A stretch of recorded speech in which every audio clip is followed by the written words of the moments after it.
We just did a round of introductions before this, which makes me happy because we get to practice again. But here we have a panel on how to diversify the tech pipeline. Right. The whole name is problematic, and we can talk about why. But before we get into that, I think we owe it to everyone that's going to log in, just to start off with some background, learn about why we do what we do, why this panel is important to us, and how it's shaped the companies that we're leading. Right. We could just go down the line, probably start again with Tiffany, then Andrea, and then David, and then we can get right into the questioning. And just a quick background: serving as the Outco CEO. Um, Outco runs a 4-week program that trains job-seeking software engineers on the computer science fundamentals and emotional intelligence skills they need to pass interviews. We've had 1,900 clients. About 1,450 of them have jobs in the tech industry, anywhere from big tech, Google, Facebook, Airbnb, down to your medium-sized companies, even startups. We've been around for 5 years, and right now our staff's at a size of 54 people.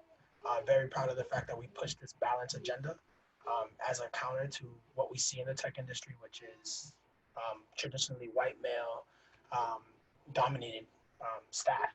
And so we're actively pushing against that at all times, but also we do so with our clients. We try to find ways to make sure that we're representing Black and Brown communities, LGBTQIA communities, differently abled communities, and also pushing the battle on breaking down the sexism that exists in all of tech. It's a little bit about Outco. Y'all can ask me questions about me later because you all know me. I know you all.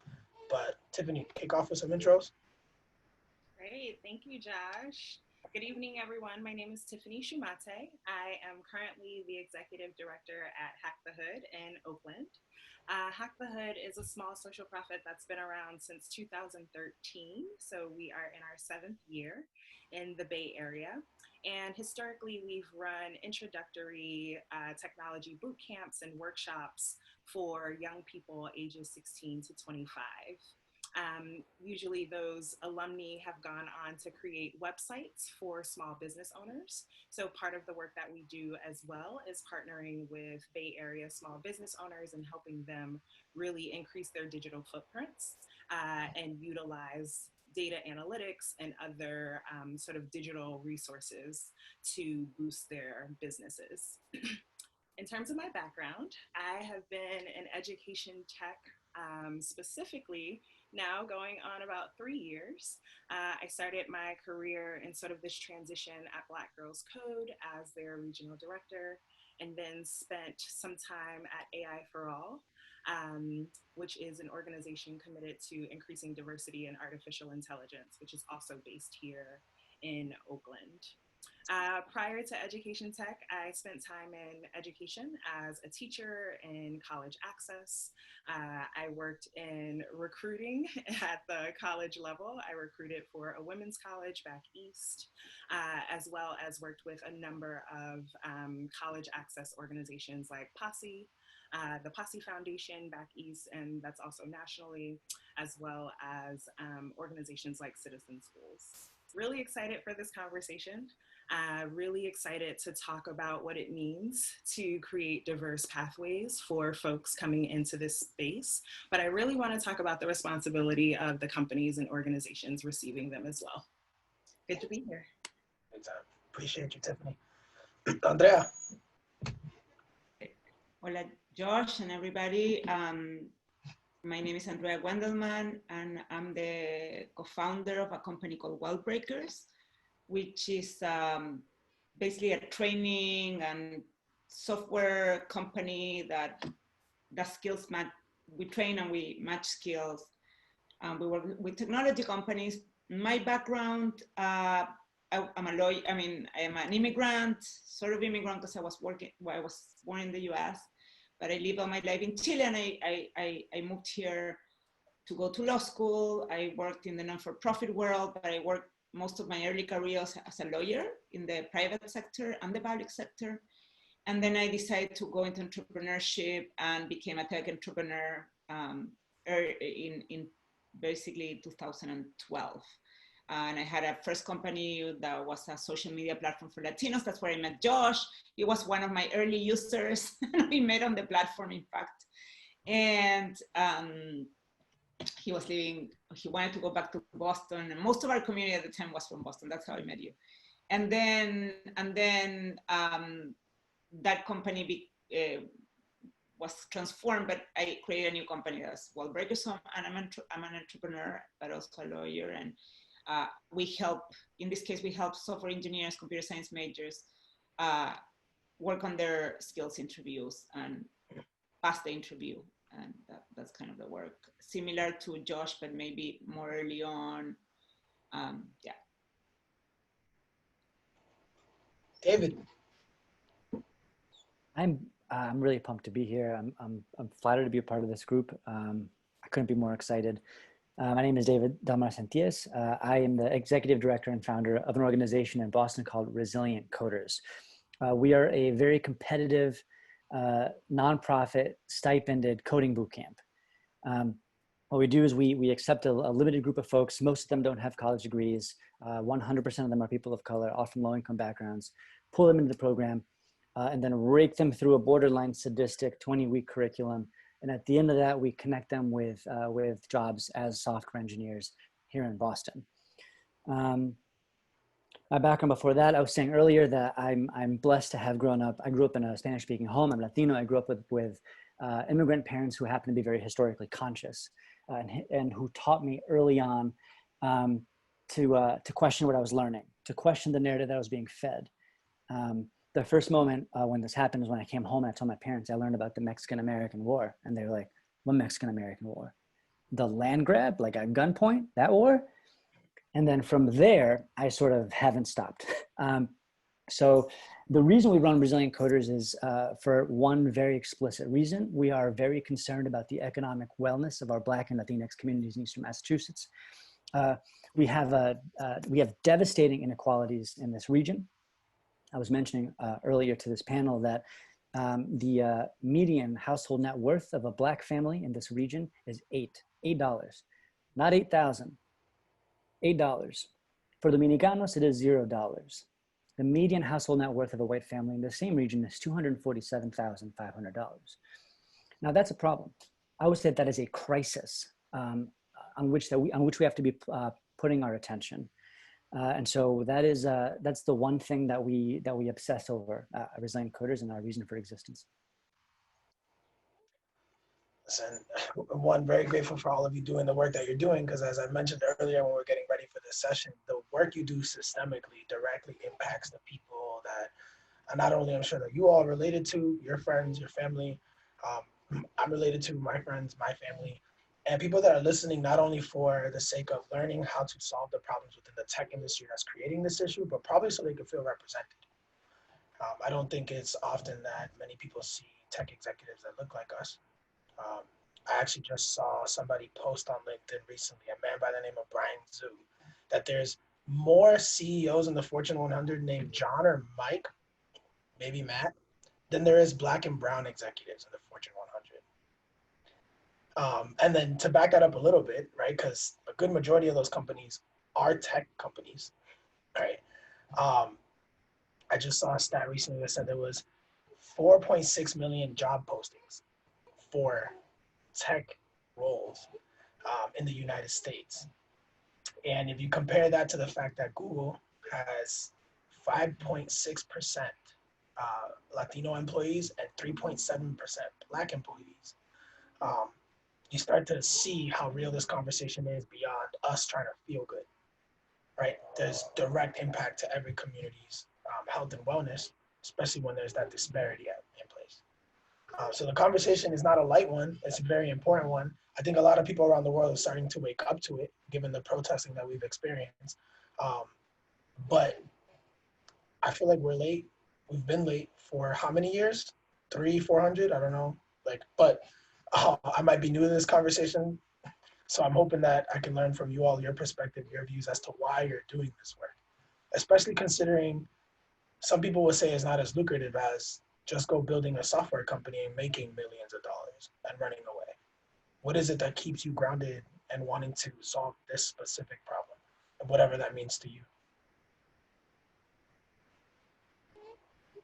I love that question.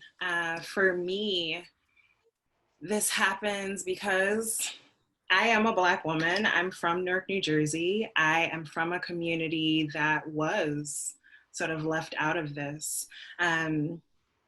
I just the personal connection for me is really important. But when we think about how this plays out on a national scale, a community scale, a global scale, I think it's really important to come into this. And for me, that's been the commitment. You mentioned it would be more lucrative to start a software company. You're absolutely right. And I think for me, it's about responsibility. So you said a lot of people don't see tech execs who look like this regularly, but what is our responsibility, not only to ourselves and to our companies and to our organizations, but to our community? And I think we really have to lean into that. I think that's a sort of shaky conversation, but there's a responsibility for us to ensure that the way it looks shifts. That's why we're here. So that's my reason. Huge. And again, like, I've always admired everything you've done, Tiffany, simply because that's been true with every single role that you've taken on, from AI for All to Black Girls Code, even back in citizen schools. So I know that third is consistent, doesn't shake. So you say shaky conversation. I wanna dig deeper on that. I feel like we talked about it a lot in private, but it'd be great to even expand on that here. But David, Andrea, which one of y'all want to answer the question? Why this work? Why not just run away and go kick it with Zuckerberg? I actually, why this work? Andrea, we can't hear you. I want to make sure we hear you. You can hear me? Yeah, now we can. Oh, okay. Why this work? I think it's because, for me at least, it's because I see talent everywhere. I meet these incredible people, and what we're doing at Wallbreakers is very simple. Like, it's not like as ambitious. I mean, David and Tiffany, they're doing like something much more radical and like much more ambitious. We're doing something very simple, which is like basically taking young graduates with computer science majors from universities across the country and giving them a last mile training. And what we see consistently is just an issue of confidence building. It's a couple more like coding exercises, a couple more in the students that we take, at least, which is only 6 weeks, and it's very group oriented, and it's not like Josh program is very hands-on, one-on-one. There's a lot of instructors. We're like much more like a little bit of a massive program that is organized by group, not so many one-on-one senior engineers, but we will see that even with that level of brushing, I mean, the kids, the self-confidence improves incredibly. They perform much better in the interviews. So for me, it's basically just seeing that talent is just a matter of a little bit of perception polishing. We all need polish. I have needed polishing in my life so many times. And I always got to a next level because there was someone willing to invest in me for some reason at some point. And it's the same thing. It's like we invest in the community because if we invest because we believe in them. They're like amazing, the talents. We all need work. No one is like, has finished their work, and we're all learning. So, I mean, that's all. I mean, I don't know. That makes me happy as hell to hear you say we all need work and we're still learning. Because there's a lot of people that I meet that like have this attitude of like, I'm done. I figured it out. Like, go ahead, Josh, you'll figure it out one day. It'll come. And I'm like, so it makes me happy to hear you say that. The reason why. I don't know. I'm still learning. I don't know. I can't talk for the others, but that's inspiring, because there's some folks that are just like, no, I figured it out like 6 years ago. You'll get there. But like, so it makes me I want to meet them. Can you introduce me, please? I want to meet those people. We need to pay for access to them. But anyways, David, what's the reason why? I'm glad. So why is the only question that matters, right? And I think that we have a crisis of why in a certain degree in tech, which is that I speak to too many people over the course of the day whose why is the product they build, right? You build a team so that you can build a product and drive revenue. We've got it wrong.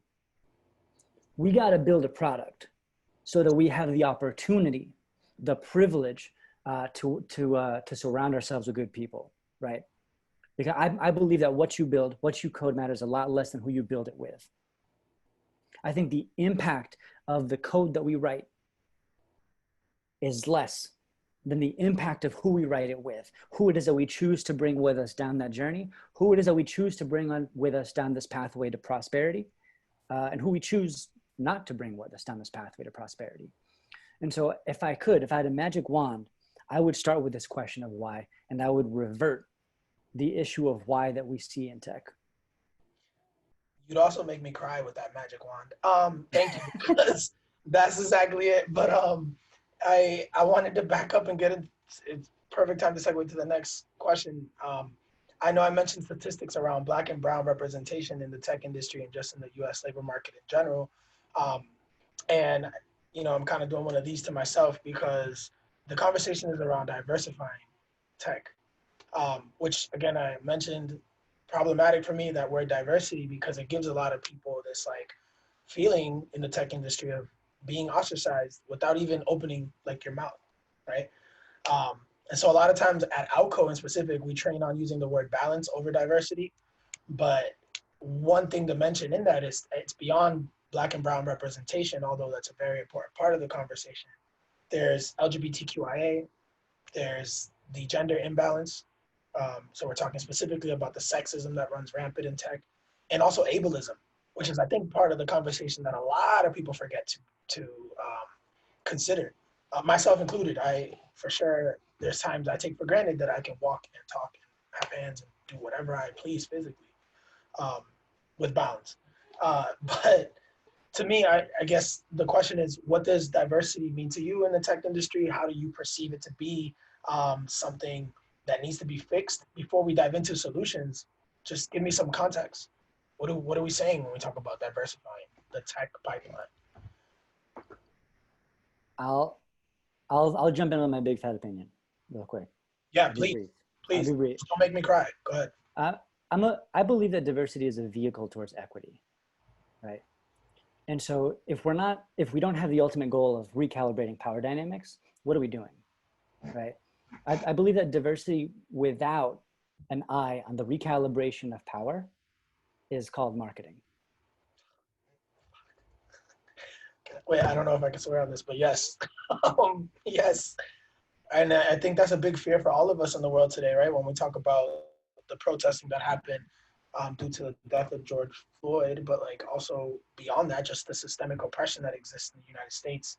We fear there's a lot of corporate marketing that has been reimagined, re-engineered, reimagineered, if you were at Disney, to say we are safe, but are they, right? Like, so that, Andrea, Tiffany, please weigh in. I mean, I'll let Tiffany first. Yeah, I am with that 100%, David. It's about power. I think for me, Josh, that's why the word diversity is a bit upsetting, because these conversations, I feel like they're mostly focused on how do we get quote unquote diverse talent to break into tech, right? That is always the direction of these conversations. And I think the reality is that the talent exists, right? You just said that there were how many jobs? 4.6 million jobs posted. So it's not about a lack of access or a lack of talent. Like, there's no talent shortage. I do believe, I would love to see these conversations really move towards the audience members being hiring managers and VPs and CEOs, and those people saying, we're going to commit to 5,000 of your students. We're going to commit to 10,000 alumni from Resilient Coders. We're going to commit to 7,000 Outco participants. We're going to commit to X number because that's the starting place, right? I think the word quota gets such a bad rap. I come from college admissions. And so, you know, talking about enrollment, it was always, yeah, we want to diversify our student body, but we don't want to talk about quotas. Right. Well, if we don't start somewhere, we're not going to get there, right? So it's a matter of saying, if you want parity, or if you want 50-50, right? Let's talk about gender. You want 50-50, you have to do something intentional with your recruitment process. And I think it's the same in tech. Honestly, I'm tired of talking around the issue, right? I think it's really time to say, stand behind your Black Lives Matter posts. Right. Stand behind these statements that you've made, and this is how you stand behind it with numbers. Right. Oh man, yeah, 100%. Like, right, everything else is about data. Right, everything else in the world is about data. If the product is broken, the data says we should fix it tomorrow. But hiring data almost doesn't really exist. The same way some people are like, I don't really see color. I mean, unless you got black and white goggles on. But Andrea, sorry. No, I am with you guys, and that's what we have built at Wallbreakers is data. That's all we have. Like, that's what we specialize. So we have a data set, right? Give to companies to train their data sets, and it's an unbiased data set. That's what we have built, like, so that it's all based on data and outputs. But I have to agree with Tiffany. Like, all these people, all of us that work in diversity, in like trying to make changes, like you get like hopeful because you're like, all the companies are seeing, okay, finally I got it, and then you realize it's like but I always like, is it a headline or is it true? Is it a headline or is it true? Like, you never know really if it's a headline or it's true. I think I'm seeing companies right now doing a little bit more of dramatic changes to, like, for example, incorporate recruiting under equity, like in Salesforce, for example, they're putting all recruiting under equity. It must just be because Tony Profit has more power than the recruiting person at Salesforce. I have no idea, but there's some companies doing efforts to like reorganize and like tie results to anything, to performance, to bonuses more. They're more of a corporate social responsibility, like metrics.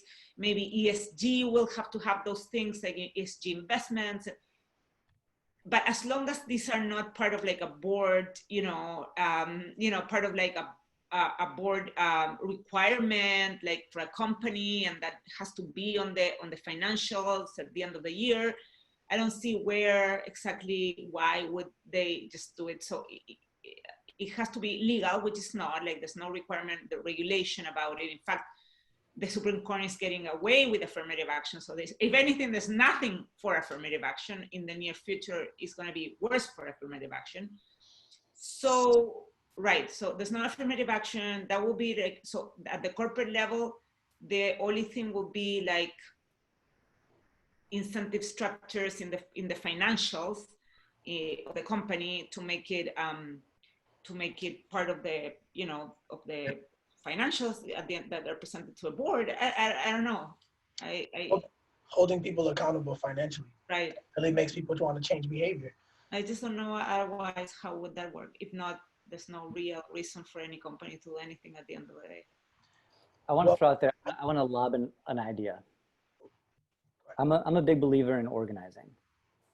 And in my experience with Resilient, companies don't, you're right, Andrea, companies don't just like wake up one day and like leadership is like, yeah, we got to hire differently.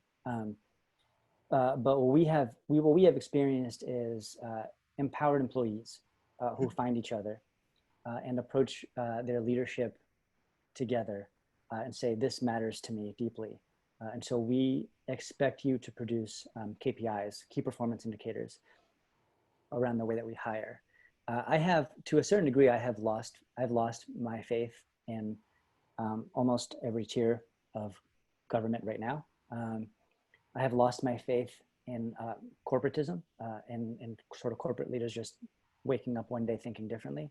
And I think that our best bet is organizing.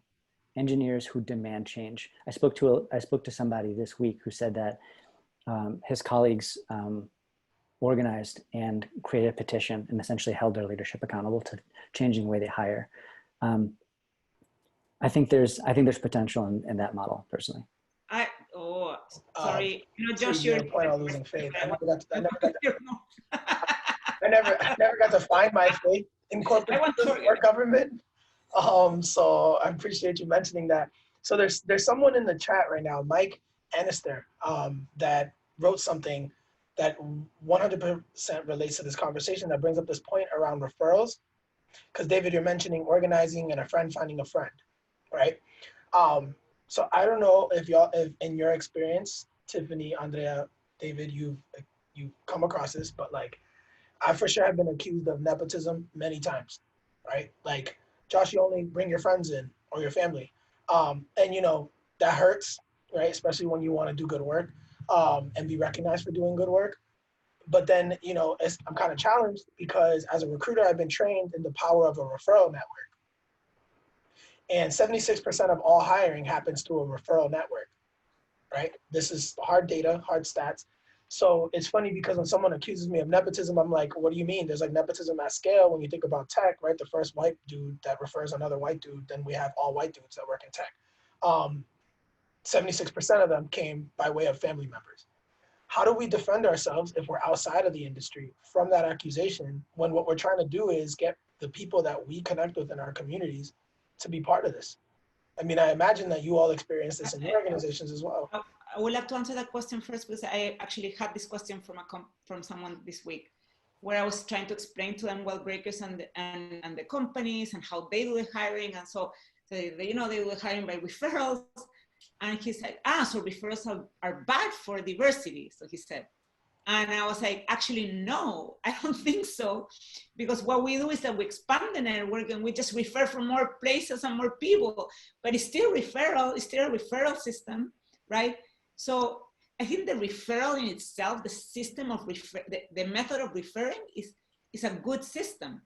It's just that it has to be more democratic. It has to be not referring from the same company, the same universities that, the 10 engineers are, whatever, the 10 universities those engineers come from, but like, instead, like from hopefully 80 universities or, from code, for boot camps, from like everything.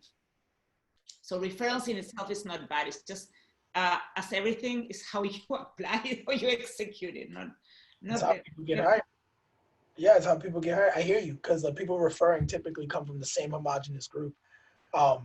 So to that, Andrea, there was a training I did once for a company, and I asked the people in the training how many Black or brown people, how many women, LGBTQIA folks they hang out with outside of work to talk about work.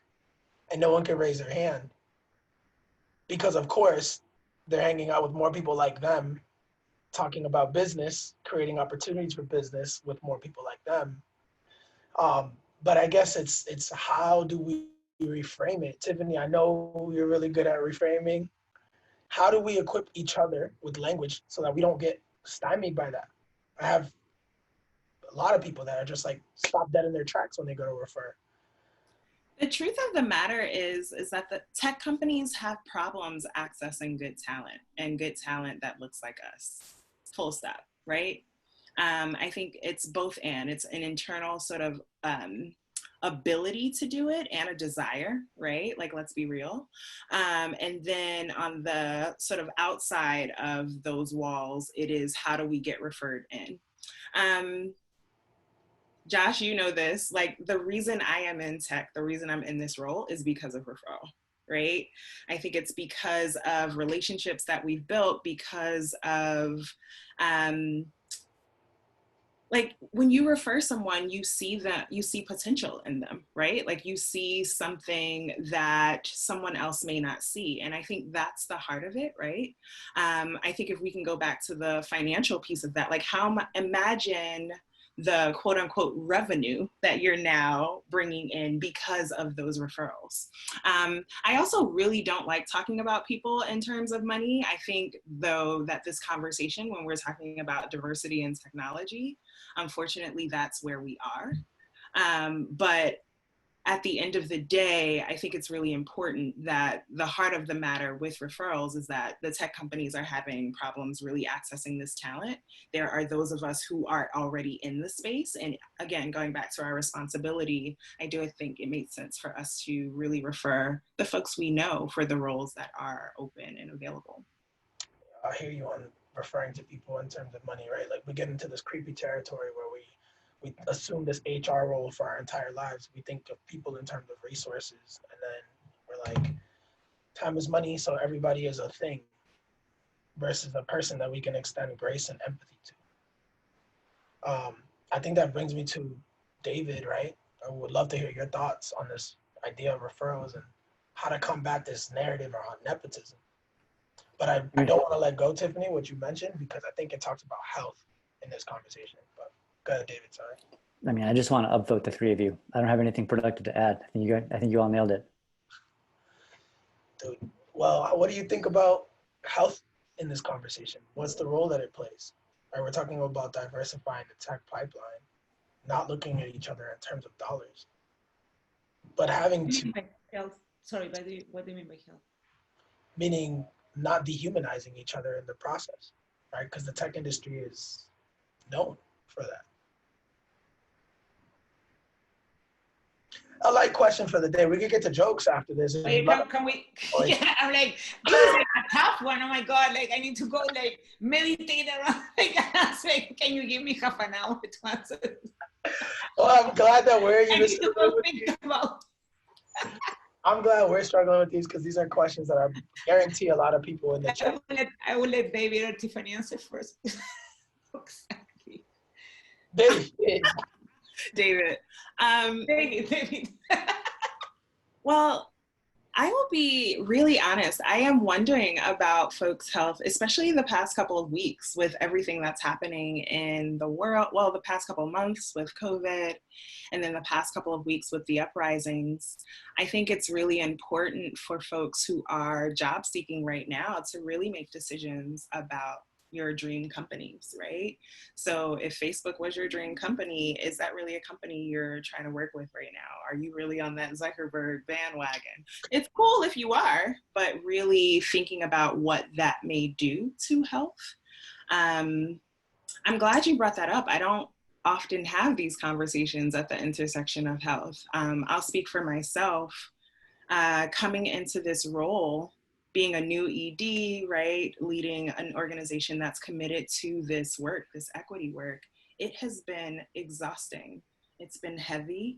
It's been tiring. I've cried so many tears. And at the end of the day, you have to show up. And so I think really having conversations with yourself about like, how are you going to show up for you first? In the middle of trying to live and survive and do really important work, like what does that look like? And I think there's a certain unacknowledged tax that comes with this diversity and equity work and being one of the only, right? I said this to somebody the other week. I've been a token since I was 14, right? And that's because of the schools that I had the opportunity to get bused to. That takes a toll on us. So what type of life do you want to live, and like how are you going to take care of yourself in turn? And I think that's something that is often not brought into this conversation. So I appreciate you for bringing that up. Well, I think it's like we are responsible for getting folks in the pipeline, right? Which y'all know I think is a problematic term because we're not like things that you throw into, like we're not plumbers. So I like how you said pathways earlier, Tiffany. But I guess it's, what do we think the corporations need to do to take care of the people that they invite into their environment that is almost designed to hurt us?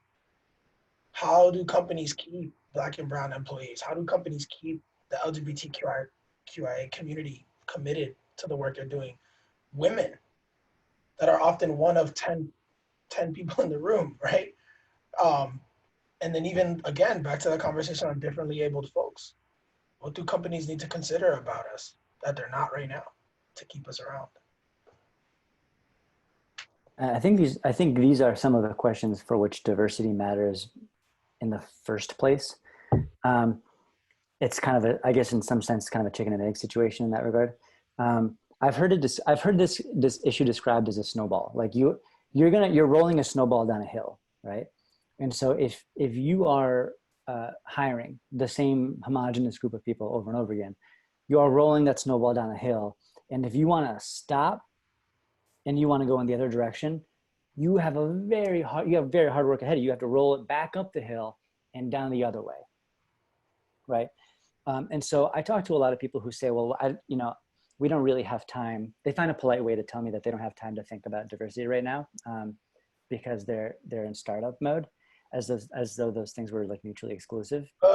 That's the thing that people like say and then get on with their day. Oh my God. And so I have to use this snowball analogy a lot and tell them like it's gonna get very hard later. And so I think the right time to think about it is like at the very, very, very beginning, so that you don't have to encounter this question of like, what do you do when you are 99% white dudes and people of color don't want to work there because you're 99% white dudes, and you don't have a particularly accepting culture, and like pipeline programs like Resilient Coders don't feel super excited about grabbing our alumni by the ankles and throwing them into these spaces. Like at that point, it's kind of like, I don't know, like, I guess you can start pushing that snowball back up the hill, but you got to start from a deficit at that point. Yeah. Yeah, you're saying you got to do it at the beginning, or you're basically going to have the hardest time of your life trying to be successful with your product and fix the people problem that you've created inherently. Andrea, what do you think? What do we have to do? Oh, that is heavy. I mean, it's a heavy topic. I do think that the only thing that we can do, I'm a little have become, because I've been a fighter most of my life, but I'm like, I feel like it doesn't really work.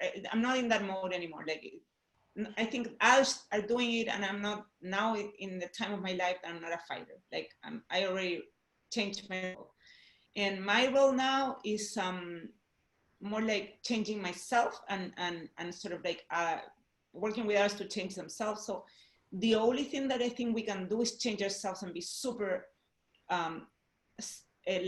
basic. I'm gonna say something that might sound very cheesy, but like build the self-confidence that we are enough. Every person that we train, that we teach, that they are good enough. That they should know that they're good enough as it is.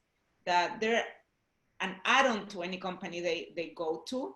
So it's really not their problem. I mean, that they're gonna face challenges, but they're enough so that when these problems come, they will not take them personally. They will know that those are systemic issues. This is part of the system, why the system as a whole is not working. I mean, it's not a wonder that, the social unrest, it's not a wonder that it's protest on police brutality, it's no wonder that people dying are, Black and Latinos with the COVID, and all is no wonder. It's a system. It's a system dynamic, like the dynamics of all the system through all the iterations of the system are, so the only thing that you can change to have a balancing loop on that system dynamics is really do something, I think is personal change. And so we can teach our students, our candidates about self-worth, and that no sé, I mean, I might sound a little bit Hare Krishna by saying this, but I'm like trying to, I don't know if we can change a company so that they become inclusive, because I don't know if you can do that. Like, is it really possible? I hear you. I'm gonna keep fighting, by the way, but I hear you. No, great. I am super happy that you do. It takes two. You're saying it takes us being able to care for ourselves in a way where we can stomach the pain that we're gonna be accepting, because I think that's something that's not talked about. That I'm sure all of y'all have experienced. I know when I got to tech, I was like, wow, this is amazing. Racism, sexism, oh shit, oh my God. Like, this sucks. Like, and at some point you got to take care of yourself to keep going. I hear that 100%. But I guess it's like systemically, there's a leader listening right now. What is it that they can change about themselves that'll make a ripple, even if it's small? What David was saying, like systemically, like if they can like change within the company, if they can organize to like ask for the leadership, if the leadership is not giving them what they want, if they can organize, that to me is systemic change within the company, like, and that is a ripple effects, because that, it's all like that. Well, here's one question, concrete too, that I think it'll be interesting to get all our perspectives on. From Bedia Ramirez. What are your thoughts on culture fit? And is it a good way to assess hiring? I'm gonna give y'all mine later, but that's a really good question, Bedia. Thank you. I hope I'm not mispronouncing your name. If I am, please write it in the chat. But Tiffany, seems like you want to take a crack at it. Culture fit. I wanted to go back to really quickly what you were saying, Andrea, and then David. I think it's a multi-pronged approach. Like, it's definitely an internal, like, how do you get your engineers organizing to make demands of leadership? Andrea, what you said about making sure the self-confidence is there and making sure that you are prepared and ready to go. I think it's the third sort of prong for me is getting companies like David, you mentioned what Resilient Coders is doing. Like, your mission is to set them up with jobs, not internships, not apprenticeships, right? That's the ultimate goal. And so I think those three prongs in themselves are pretty radical. In terms of culture fit, just gonna say, I'm gonna throw this out there. Fucking hate the term, but go ahead. Yeah. I think culture fit has been used against bringing folks who have different perspectives into a space. I'm going to take it from the job seeker's perspective too, thinking about whether or not a company or an organization is a culture fit for you. I really want to talk about this conversation in an empowering mode. So the same way you're going in and interviewing, like, are these the colleagues you want to connect with? There are stories about sort of getting to your dream organization and then you end up there and 2 weeks later, you're like, was this the best decision? So I think culture fit is something that has been used against folks who are underrepresented in this space. At the same time, how do we use that for ourselves as well, and figuring out, okay, here are the companies that feel like good culture fits for me, where I will work here and feel like my integrity is still intact. But it's complicated. I get how it pushes us out, but I also think that it can be an empowering tool if you're thinking about it for the space for you. How do you find a space that is a culture fit for you? I would add that I like everything you said. I would add that when I think of culture fit, I also see us like looking at the values of the company.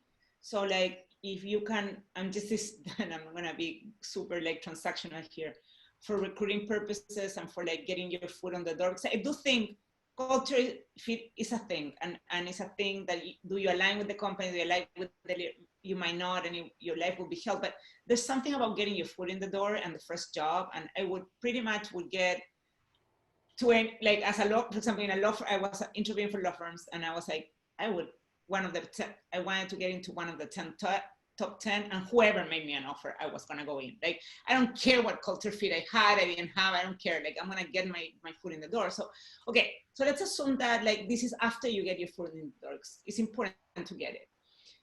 Then the question is like the values, or maybe you have the luxury of deciding, you know, these values are more, but like for you to like learn the values of the company and see whether those values are real, like ask, you know, people around if those values are whatever they say they are, is very helpful, I think. And also it makes you look very good in the interview, you know, the values very well, and you can articulate and you interview the company about their values. That will be very, very, but in that sense, I think could be helpful, because I mean, I do think that different companies with different values,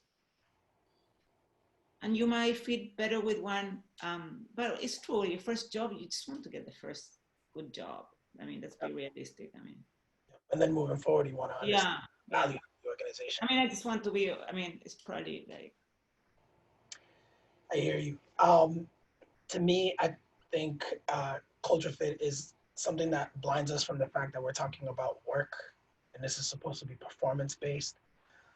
Something that I've preached since getting introduced to HR and tech has been performance-based hiring. I almost rather you not interview and see a work sample for a month before you interview, which also could be problematic because people should get paid for that work sample. But it's something we do at Outco, which is we pay you for a month. If it works, it works. If it doesn't, move on. So to me, I wonder, David, like, what other solutions do you feel companies can adopt to move past this need for, do I like this person or not? Which, right, if I'm a white dude, I'm gonna feel most comfortable with someone I've either grew up with, close with, have had exposure to, which in many cases leaves a lot of us out. I mean, in the West Coast, every time I said I was Dominican, people were like, "What?" And I was like, I couldn't get used to that. Like, it hurts still. But go ahead, David. Yeah, I think once again, I agree with everything that's been said. I'm a huge fan of, I'm a big fan of the term values fit over culture fit. But at the end of the day, we're mammals, you know? And so like, we're still not gonna hire somebody we don't like. And so half of me is like, yeah, like let's engage in this conversation around like values fit. Somebody in the comments said like culture add, like absolutely. And then the other half is like, no one who is hiring is gonna sit there and be like, yeah, he's not a culture fit, but he might be a values fit. Let's hire him anyways. You know, like I feel like we're kind of a shitty species. We're gonna find a way to hire who we want to hire, and then we're gonna justify it. Accepting that reality becomes really empowering. I mean, that we talk about that at Outco. Literally, we're like, culture fit just means would they get drunk with you or not? And like majority of tech industry, it's 100% true. Yeah, I mean, culture fit is just a word that we invented in which we can stuff our biases in a way that is legally permissible. Like, I think we're on the same page with the term culture fit. You said it. Oof. 100%. 100%. So that way, when they have an audit, you can just say, well, those 3,000 Black and brown folks weren't a culture fit. So hopefully for the leaders that are listening, especially you tech leaders, I hope you can write this down. That's something to interrogate coming from 3 tech executives that work with communities that will diversify our pipelines. I hope we can also interrogate the idea of pipelines and also diversifying. But there's one last thing I really wanted to lighten the mood with is listening to you all expand on this idea of being a D&I expert. So we get to diversity and inclusion like master level, and then there's expert level. So how do y'all get to D&I expert level, and what does that mean? Also, how do we get to expert level? Because I think I'm at D&I junior by way of the fact that I'm not white or a male. I'm joking, but like, I don't know if that disqualifies me, but like, I am a male, by the way. D&I expert, what does that mean to you all? How do people continue to broaden their scope of awareness on the conversation and dig deeper in learning how to show up?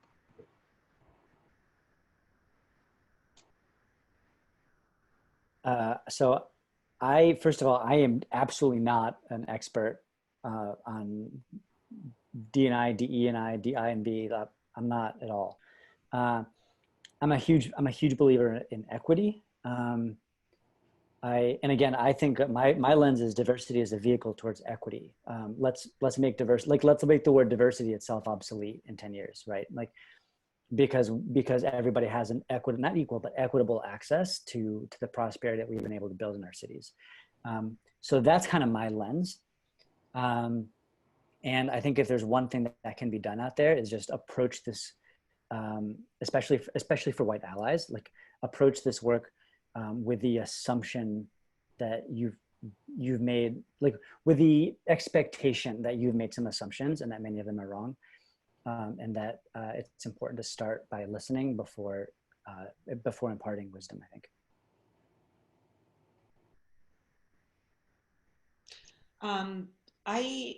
Tiffany, I don't know if you want to go. I mean, I think the expert, you know what, I do feel like I'm an expert in one sense. Like, I have created programs that I know how to attract people from underrepresented backgrounds to come. And so in that sense, I'm an expert. Now, did I study that? No, it's my intuition, because I am one of them. We're one of, I understand like sort of intuitively what is needed. And I don't know if and so because of that, I've learned a lot. Like, even this discussion about like referrals, right? I mean, I would be very confident in saying the referral problem is not the issue. It's mostly like how big is the network of your referrals and things like that. Like, I'm very because we see it happen. So I think that, yes, I'm an expert by practicing, not by, what maybe it has to do with, I'm a lawyer, and so there was something about that drew me to this field of diversity. A lot of lawyers they come from the civil rights, but I didn't, that was not my area of practice, but maybe there was something there. I want diversity and inclusion to be not diversity and inclusion anymore. I want it to be under a business function of the company. I want it to be with corporate social responsibility, diversity and inclusion, and something else, like part of a core, like, I don't know, like something really, really important within the company. I don't know what the department will be called, but it's finance. We'll just call it finance. The new diversity department is right. Finance. Maybe that's it. Maybe finance or asset building. I call it, like, I don't know, like, not blow your up, I don't know. But that department, or risk management, I don't even know, like, but like that department will be corporate social responsibility, diversity, and it will be powerful and super powerful and had a lot of budget.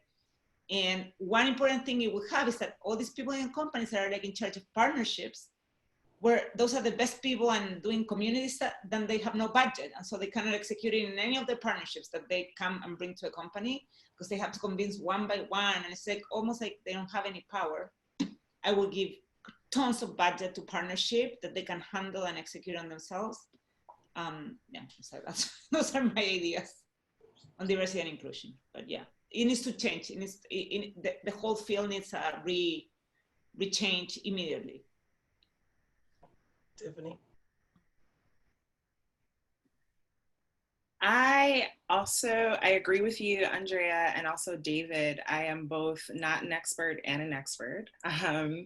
What I mean by that is my life experiences, the work that I've done for the past 15 years professionally would deem me a professional expert.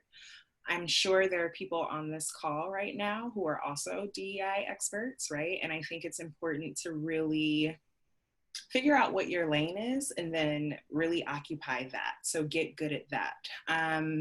And for me, my lane has been education, training, and workforce development. I think that cross sectors, right? Right now, the sector happens to be technology. The sector may be something else in a few years, who knows? But I really want to, double click on the word expert. Who is that? What does that mean? And for me, having an expertise in something is having an experience in it. Having an expertise in something also entails some sense of power. And I want to bring that back up. I know, David, you started the conversation about diversity being sort of the ultimate goal, being about shifting power. And how do we look at equity in that way? How do we look at this word expert, right, in that way? As experts on this call, we all have power.